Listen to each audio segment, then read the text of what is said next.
will going to talk about trade relations and religious belief of Indus Valley civilization. Let's have a look on the short introduction of Indus Valley civilization. The civilization is one of the oldest civilization. It was first discovered by archaeologists in 1922. It developed along the Indus River. The first city to be discovered by excavation was Harappa, and therefore this civilization is also known as Harappan civilization. Let's have a look on some of the facts of Harappan civilization. It seems that most of the earliest civilization flourished near the river valley or along the banks river like Nile, Euphrates, Tigris. Why? Because a river is a source of water which leads to lot of other grains, potable water for fishing and for water transport. Yet we don't know about the people living in Indus Valley, but we do know that most of them were traders and merchants.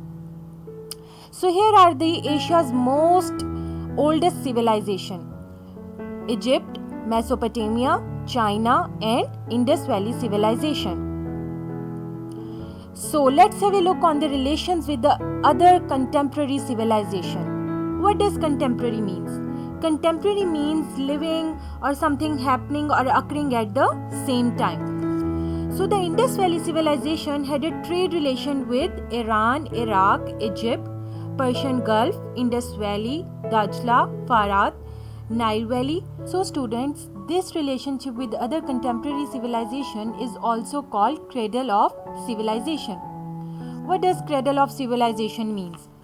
Cradle of civilization is the area between the Tigris and Euphrates river is often referred to as a cradle of civilization because it is the first place where complex urban centers grew. Here you can see that these old civilizations are forming a cradle.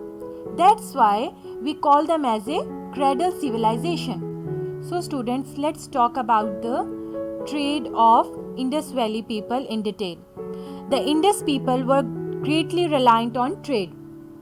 They traded with many different civilizations like Persia, Mesopotamia and China. Some goods that were traded were beads, gold, silver, colored gems, seashells and pearls. The Indus Valley civilizations traded in stone, metal, shell, etc. with the Indus cultural zone. In some cases, common products found in all these areas indicating some kind of trade.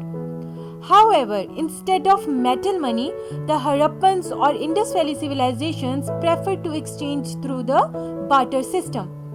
Barter system means the exchange of goods instead of money. Cities like Mohenjo-daro, Harappa and Lothal were important centers of metallurgy, producing tools, weapons, kitchenware and other objects for wide distribution. Here are some of the other details. The Indus Valley merchants dealt in imports and exports of commodities from the West and Central Asian sites. Number of stones weights were discovered from the excavations. Many representations of ships have been discovered on seals at Harappa and Mohenjo-daro. Ships and boats were used to carry goods from production center to cities. For inland travel, there is evidence of bull carts and bronze models of carts with drivers have also been found from different places.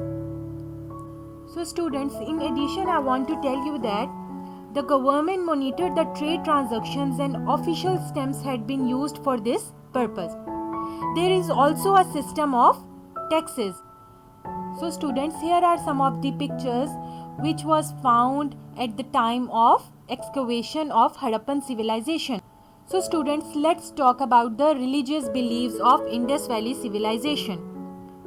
The religion of Indus Valley civilization could not be guessed through any composition. However, there have been found the portraits of gods and mother goddesses on stamps which reflect that they used to worship the statues and gods. Clay statues were also made for worshipping purpose. People of Indus Valley considered the trees for holy values.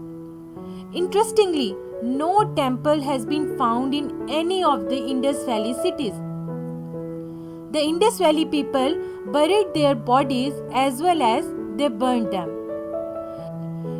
So here we have completed our topic. Hope you will find this video helpful. Thank you so much.